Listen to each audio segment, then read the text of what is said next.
Welcome to waves media Telugu.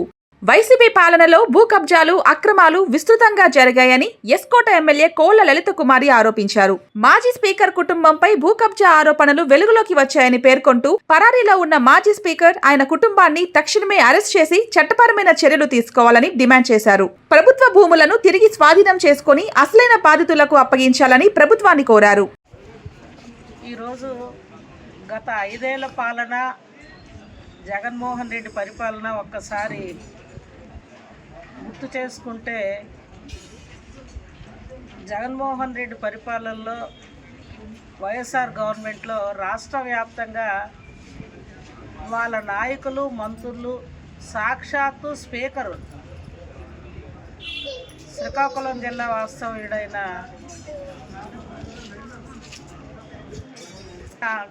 భూ కబ్జాలు చేశారనడానికి ఇవాళ ఈనాడు కూటమి గవర్నమెంట్లో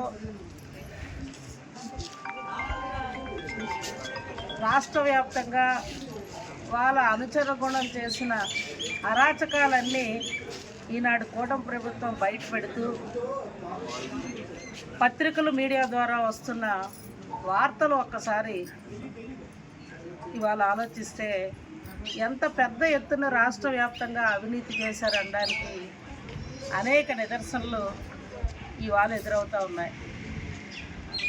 సాక్షాత్తు ఆనాడు స్పీకర్గా ఉన్న పెద్ద మనిషి భార్య శ్రీకాకుళం జిల్లాలో అంగన్వాడీ వర్కర్ల పైన, అక్కడ చేసిన భూ కబ్జాలపైన ఎన్నో మీడియా ఛానళ్ళ ద్వారా, పబ్లిక్ ప్రజల ద్వారా వచ్చిన వార్తలు ఒకసారి చూస్తే అనేకం. ఇవాళ ఒక స్పీకర్ చేసిన వ్యక్తి పార్టీలకు అతీతంగా పారదర్శకంగా మాట్లాడాల్సిన తీరు అసలు వ్యవహరించాలి. కానీ ఆనాడు ఆయన అసెంబ్లీలో ఏ విధంగా వ్యవహరించి ఆనాటి ప్రతిపక్ష నాయకుడిని, ఆనాటి శాసనసభ్యుల్ని ఎంత హేళన చేసి మాట్లాడి జగన్మోహన్ రెడ్డి మెప్పు కోసం వ్యవహరించాడో రాష్ట్ర ప్రజలంతా ఆనాడు చూసాం మనం. ఇవాళ ఆయన జిల్లా నియోజకవర్గంలో 4 కోట్ల పైన భూ కబ్జా చేసి ఇవాళ పరారైన విషయం ఇవాళ పత్రికలు, మీడియా ద్వారా కూటమి ప్రభుత్వం బట్టబయలు చేస్తే, ఆ వ్యక్తి ఎక్కడున్నాడో ఈ రోజుకి మనకెవరికి కూడా కనబడలేని సందర్భం అయిపోయింది. ఇవాళ పత్రికలు తిరగేస్తే ఇవాళ మనకు ఒకే విషయం అర్థమైంది.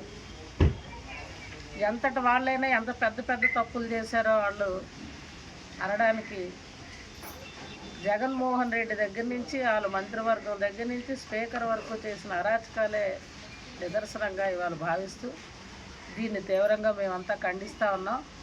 వెంటనే కూటమి ప్రభుత్వం, గౌరవ రాష్ట్ర ముఖ్యమంత్రి వర్యులు చంద్రబాబు నాయుడు గారు ఈ అవినీతి పరులందరిపైన చర్యలు తీసుకోవాలని, ఏదైతే భూ కబ్జాలకి అక్కడ ప్రభుత్వ స్థలాలు జిరాయితీలు గురి కాబడ్డాయో తిరిగి ప్రభుత్వ స్థలాలు ప్రభుత్వానికి కేటాయింపులు చేసుకునే విధంగా చర్యలు తీసుకోవాలి. అదేవిధంగా జిరాయితీలు ప్రజలకు ఇవ్వాలి. వాళ్ళ మీద చర్యలు తీసుకొని అరెస్ట్ చేయాలని చెప్పి ఆ కుటుంబాన్ని అరెస్ట్ చేయాలని. ఇవాళ ఇల్లు వదిలేసి అక్కడికి వెళ్ళిపోయాడు ఆయన. తెలియకపోయినా ప్రభుత్వం వాళ్ళ మీద చర్యలు తీసుకుంటుంది, పట్టుకుంటుంది. తప్పకుండా అతని మీద చర్యలు తీసుకోవాలని మేము డిమాండ్ చేస్తాం.